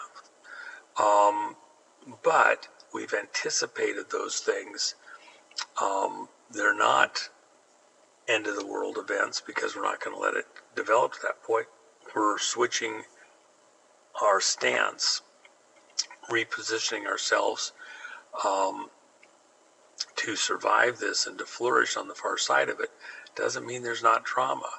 And so I think there's, some risk over there in the stock market, because even if you see the stock market go up, what are you getting paid in? What if the dollar value goes down 50%? Does the stock market go up to 100,000? Okay, it's a wash, and then you got to pay taxes on it if we haven't ended the income tax before then. It represents real tangibles, so it may not be as simple as just saying generically the stock market, but there's certain stocks that are going to be more at risk than others, and that's where I'd have to re-examine it, and think about it, maybe get some good advice, because there was one class of stocks that remained strong throughout the crash of 29 and through the 30s, and that was mining stocks. And, mining stocks are always risky. It's as good as the management team that's running it oftentimes. And you can have rackets in the mining stocks. So, you kind of want to think through what you're doing there and who you're doing it with. But there's some great mining stocks out there that I think are going to do fantastically. And I wouldn't put all my eggs in one basket. Understanding the risks. If you're a person of means, this is a time to prayerfully consider your next moves and be careful which guru you decide to rely on. I would be very hesitant, to rely on just one guru. This is a moment where you need some divine insight and spread things a little bit and keep your own counsel. One of the things that is within as a practice, and it's identified in the Talmud for many of the Jewish families, they do not ever let anyone, even family members, know how much they're actually worth. They may, if there's a business deal and they have to do some disclosure, they isolate, they don't give everything out to everybody. This is one of those moments where whatever you do, I wouldn't telegraph it far and wide. I wouldn't even have, the broad family know it. This is the moment to suck it in, and fewer people know everything you got going, and then, spread it out a bit and ask for divine counsel. If you've been given much, to him whom much is given, much will be expected. So you're survived to this point, you're in fairly good shape. It's the responsibility of us as good, faithful Americans to stay viable, have some resources to reinvest to keep America going on the far side of these crises. and you'll do very well. I'm not pessimistic. I'm optimistic and anxious to get back in a world where we're going to the moon and building a moon base and building technology to fill that out. And we're getting clear signs of where the country intends to go. And the education system tied to these fraudulent bonds, maybe that system is going to be a service to reconsider what's going on there and the racket that's there, move into more private schools. May not be what a lot of teachers want to hear or school superintendents, but when you hear the numbers that have been done in the name of the children to bring America to the brink of utter total financial destruction just based on school bonds, I'm very serious. Once you realize the numbers, it's stunning that this was ever allowed to be pulled off against the American people. It's just, it's stunning. And then last thing I'll say, probably the day after you put this out, sometime Thursday, I just did a private bond conference. I covered it all myself because I wanted to. I didn't want anybody spending stuff coming out there that we were testing to see if we had enough on the bond stuff, enough of the experts, and we were right on this. Out in Vegas at the Ahern. We just scheduled and did the contract with the Ahern for another conference. This one open to the public. The other one was totally private. I only wanted certain people there. I had about 100 people there. This one's open to the public. It's going to be June 15th to the 17th. And I believe we'll announce it first over at Matt and Warren's show, my chief staff, Matt Meck, sometime on Thursday. And it will be open to the public, and it's Fraud Fighter Summit. And I was going to call it Bond Gate 2, but there's so many subjects here. There's so many different types of fraud that we're facing into the electorate, and such great voices to come and present stuff. And we've already got verbal commitments from a number of just the greatest folks in this, Patriot movement that have real expertise. Not just cheerleaders. I mean, people that are actually doing the physical work. And we'll announce that over time, but there's only 500 slots there. So they'll go very quickly, and we're charging a nominal amount for it. So if you have, those are weekdays, Monday, Tuesday, Wednesday. If you have the ability to attend, I think it'll be one of the great events that is done, and very different from all the other ones up to this point in time. So you may want to consider that. I'm sure it'll sell out very, very quickly. I bet it will. Thank you for all that work and something so important. My final question, Juan, thank you very much for your time. Yeah. Gold and silver. You touched on earlier in this discussion, about the paper manipulation, and the banks are running out of time and so forth, manipulating all kinds of things, but certainly gold and namely silver. Where do you stand today in terms of your forecasts on both gold and silver price point, the tangible, in 2026 and beyond? Well, I've been pretty right out there on the numbers and talk to your audience. The folks that I talk to within the industrial side, the use of silver,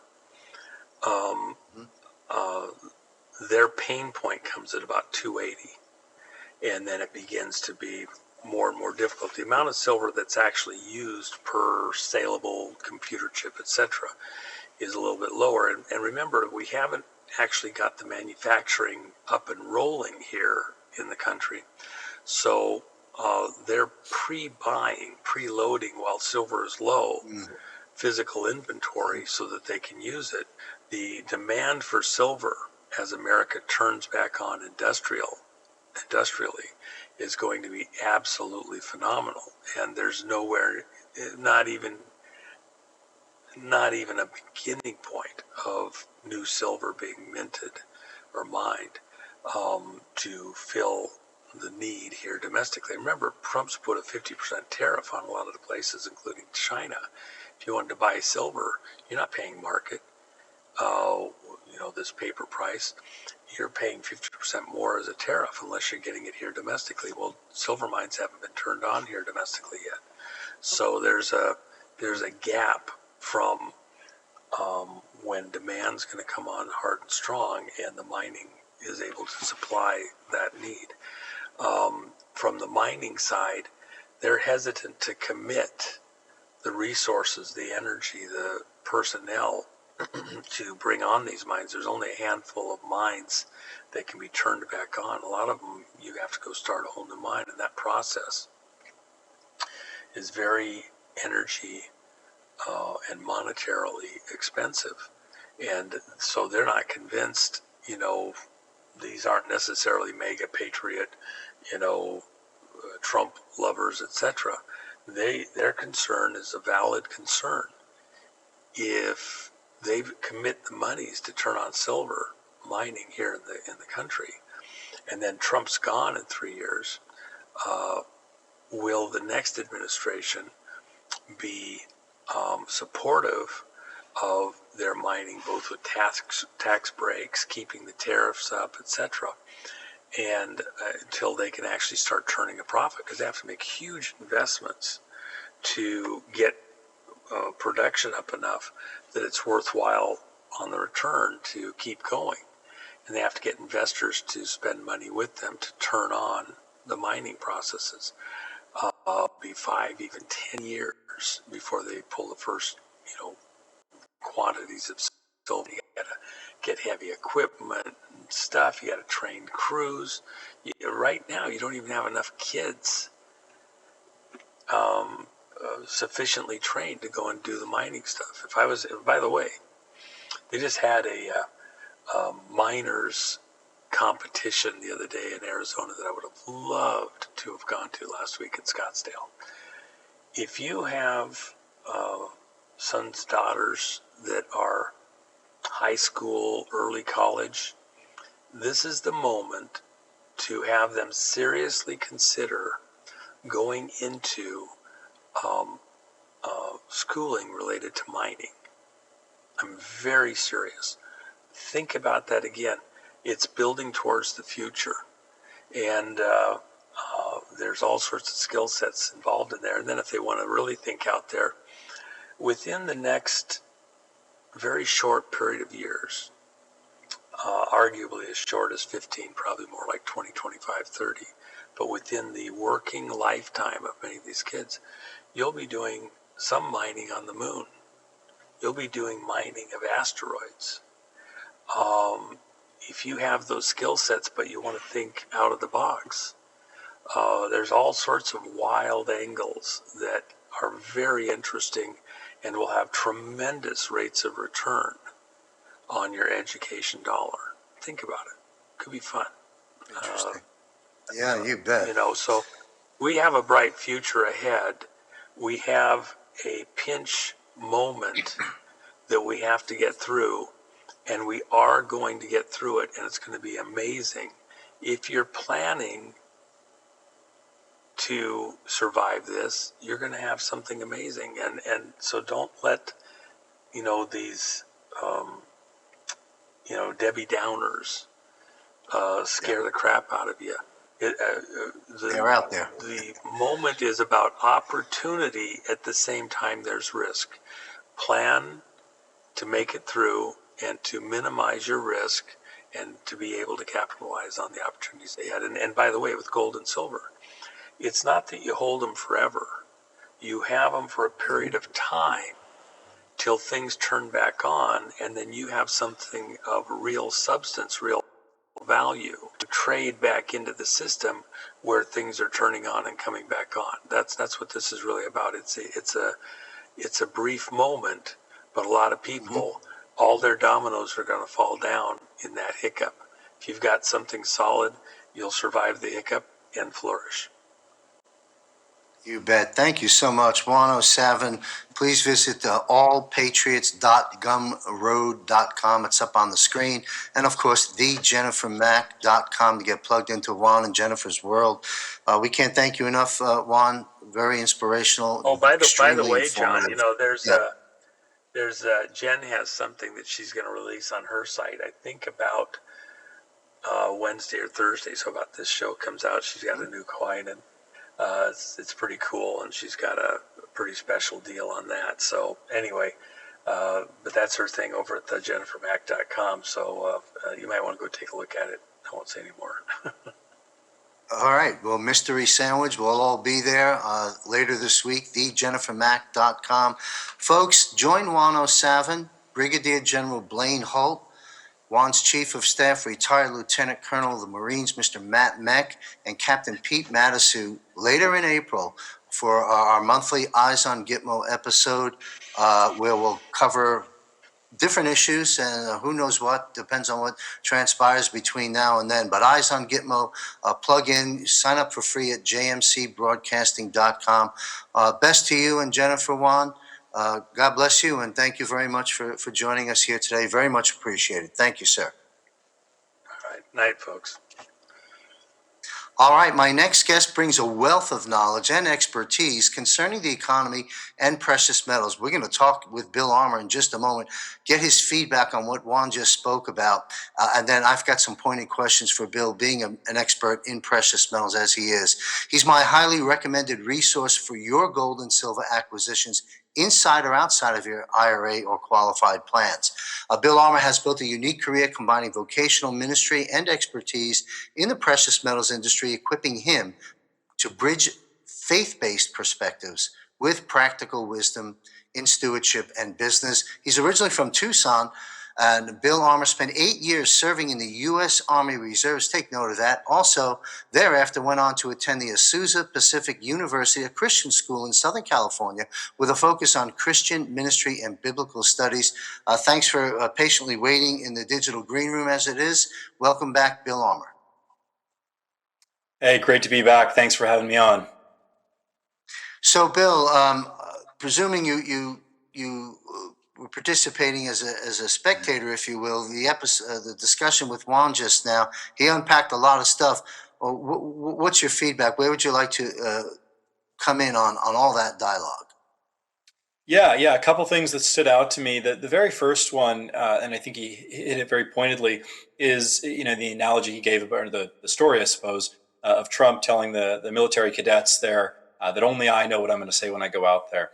And I think that speaks to, just when people talk about the timing of all of this, part of the reason that you get ahead of this, first off, is because we don't have all of the information. It's precisely because of that. If we knew the exact day or time or this or that, then sure, you might wait until the last moment to do these things. But the problem is that so much is unwritten. We maybe know the beginning, we know the middle, and we know the tail end there. But a lot of the ending here is still somewhat uncertain. It's the same, biblically speaking. But so what that means for the average everyday person is that you can't really afford to make decisions as they come. You really have to be proactive, not reactive. And he even added in there, Juan even added that you're going to need some sort of almost divine guidance in there. And that's one thing I always tell clients is, ultimately the greatest financial advisor you can ever find is going to be, is God, right? Is Jesus Christ. So if you can, utilize that mindset that you're not doing this on your own, but the Lord is kind of guiding you into something, I think that's really a powerful way to approach that, because we've got so much that is coming our way. And then we talked about how the bond market collapse there would make basically 0809 look like child's play. We're talking 60 to 80 times the scale.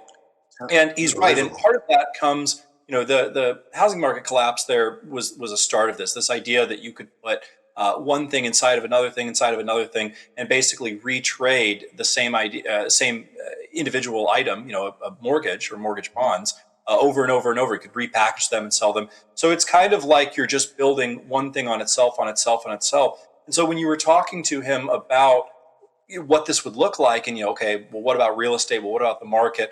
Notice how everything he kept coming back to. Well, it's all connected, and it certainly is all connected. And I think that's the part that I would drive home to people as well, is that when this happens, we don't exist in a world anymore where these are such isolated pieces. I mean, treasuries involve municipals, municipals involve in corporate bonds have municipals. It's all so connected. It's all wrapped and rewrapped and regift wrapped. And so when one domino drops, it's not these isolated incidents. It's not like in the past you might even think of one bank failing and that's an isolated incident. We're talking about an entire system that has Frankensteined itself on top of each other. So if you pull out one, it's like a Jenga tower. If you pull out the wrong block, the whole system falls down, all at once. We're not talking about these isolated individual blocks. So I think that when you mentioned the musical chairs idea, right? It is exactly that. Is if you're waiting around, waiting for the music to stop, and you're going to hope to find your chair then.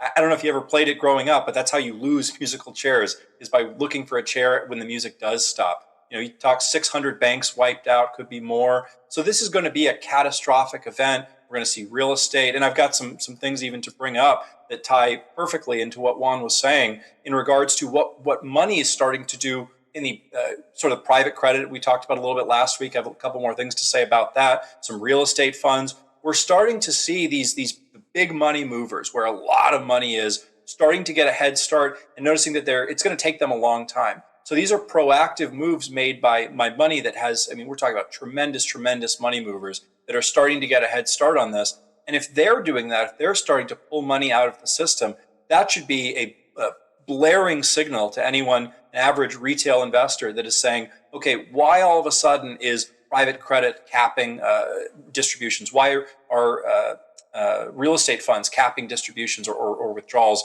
at 2, 3, 4 year gates? So these are things we haven't really seen before, but this gives you an idea that these major players are starting to get a head start on this. They're starting to get their money out and trying to repurpose that. So all of what Juan's saying, I think, just leads again to the inevitable conclusion that we all know what is coming.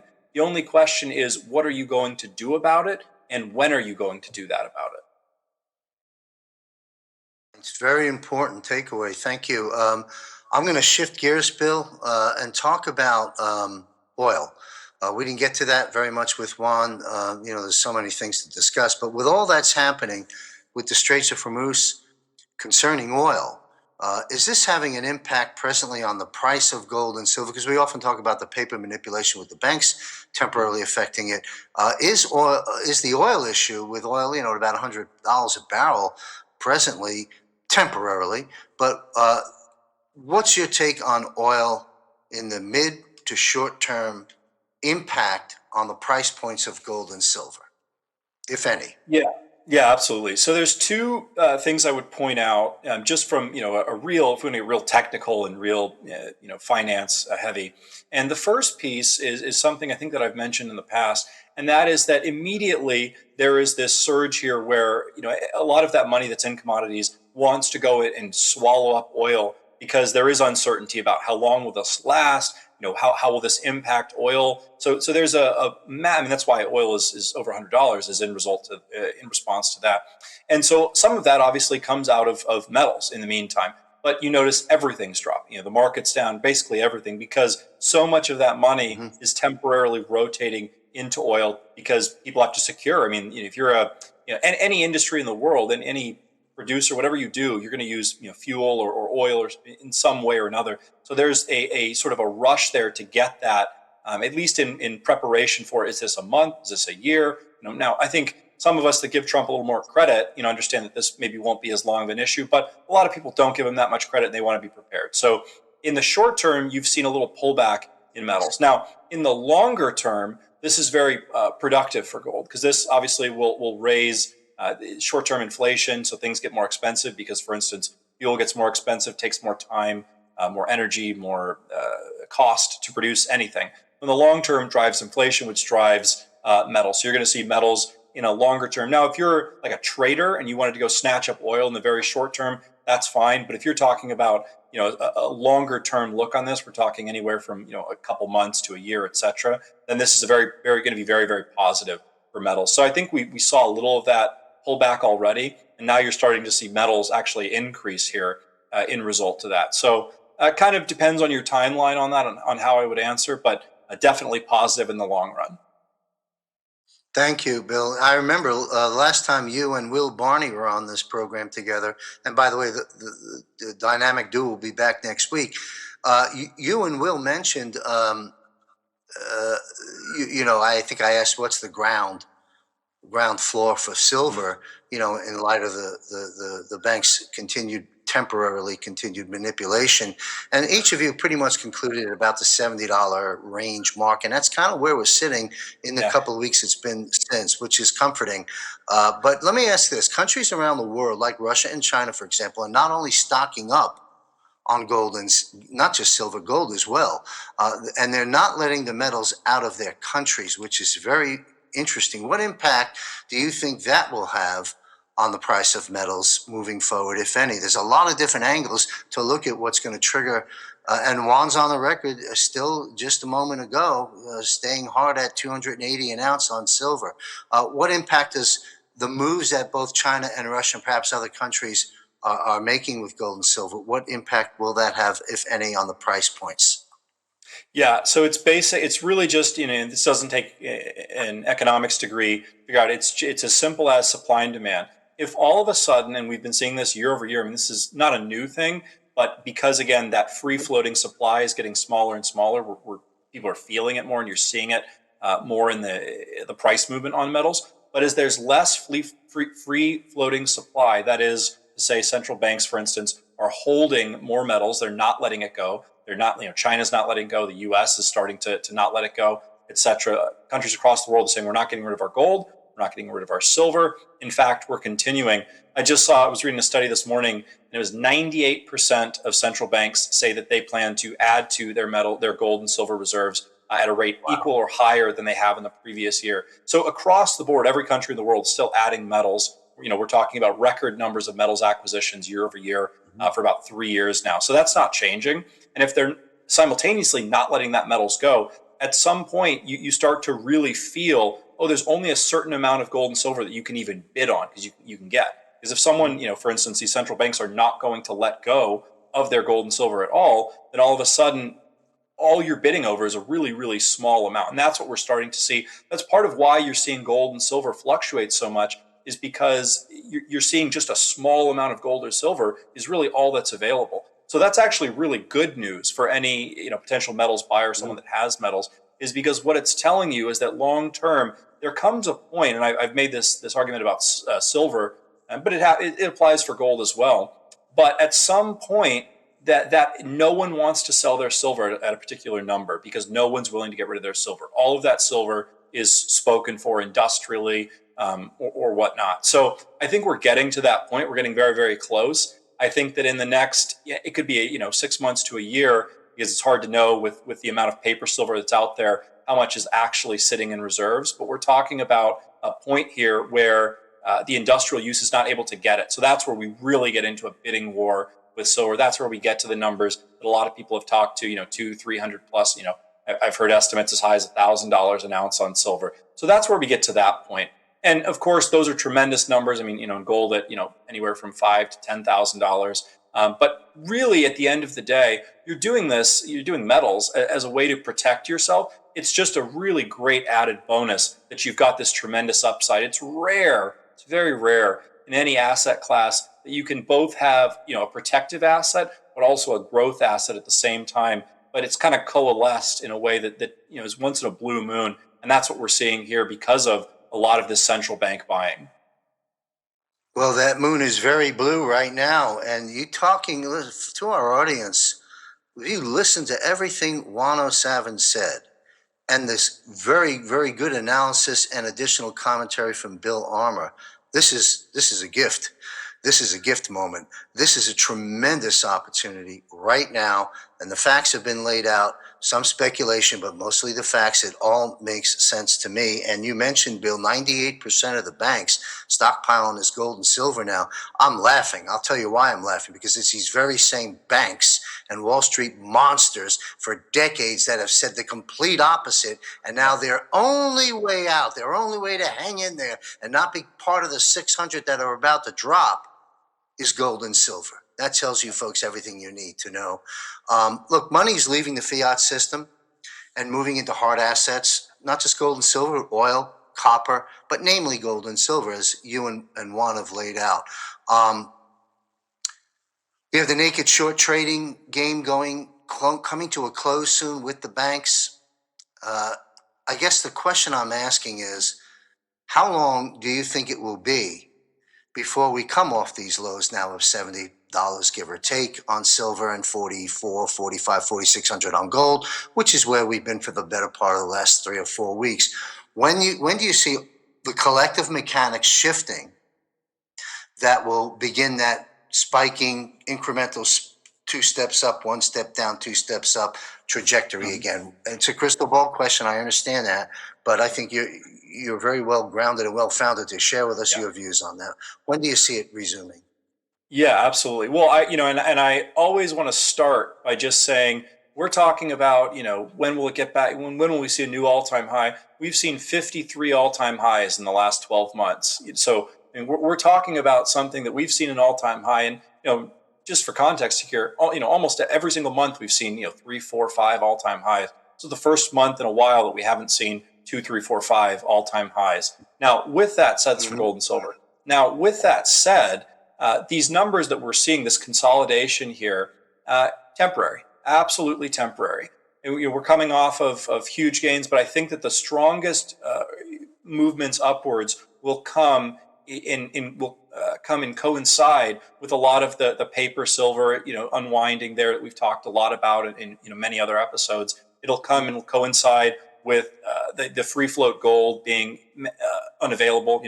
Countries not being able to get it. So we're going to see at some point, and that's what's really going to drive this to the numbers that we talk about: $200, $300, $400, $500. Now, if you're looking at a timeline there, it's tough because we could look at this, and I think that until we get the paper money system, is because all of a sudden the Fed can come out and print $1 trillion and bail these banks out, and they can continue that process, and you see metals go up, but they can delay this, and I think that is the part that makes it hard to give an exact date on this. Is until that system does finally unravel, you probably don't see, or at least at the tail end, you do see the movement there. But is it a month? Is it 2 months? Is it 6 months? Hard to say. Now, do we see continued growth? Absolutely. We probably see what we've seen for the last year until we see this huge price hike in response to it finally the mask coming off. And we're starting to see the mask slipping. That's why you're seeing, silver had a jump up there, to $120. Gold at 5,500 or so. So this movement down is part of the kind of leg up, leg down, leg up, and it's going to continue this way so long as they want to do the sort of push it down the path or kick the can up the hill. But at some point, you finally see it explode. And to the average person that has metals, neither one really makes a difference to you, because if I told you you're going to make 40, 50% like you did last year over year for the next 5, let's just say it was 5 years. I don't think it's going to be, but let's just say you'd be thrilled with that. I mean, I think any investor in the world would be tremendously excited about the prospect of these kind of returns year over year.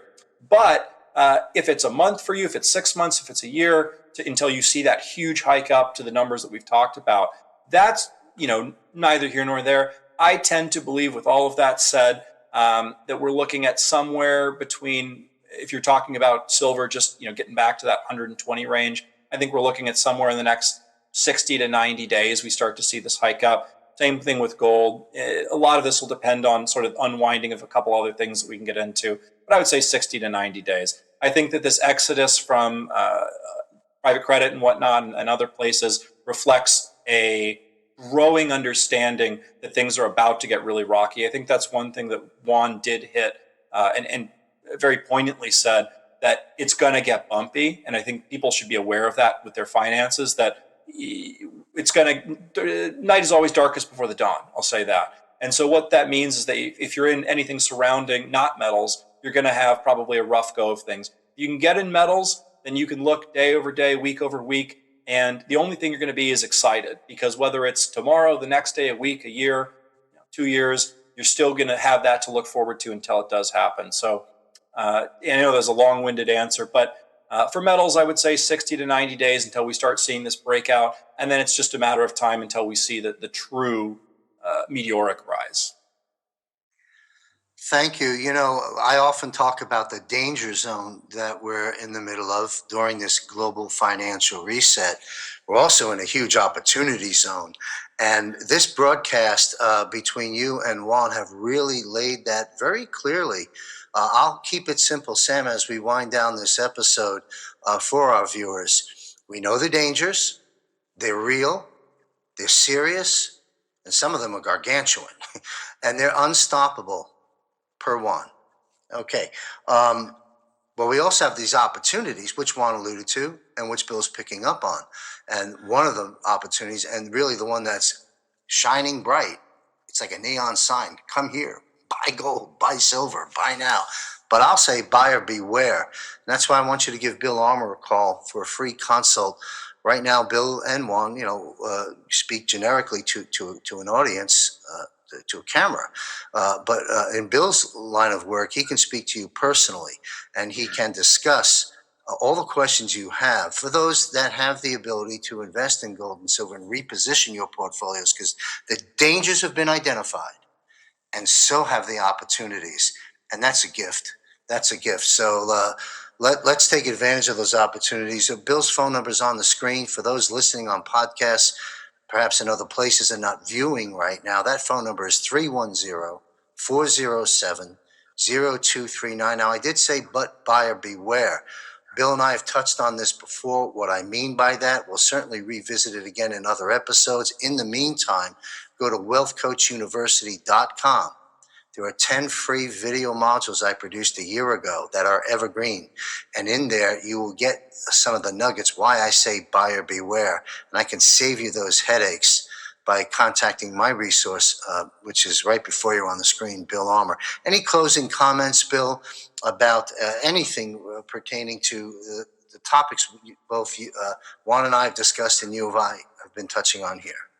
Yeah. The thing that just keeps playing in my head right now is something you always say, which is that knowledge is the first step to wisdom, and wisdom is that knowledge applied. And I think I butchered the terminology, but effectively that idea.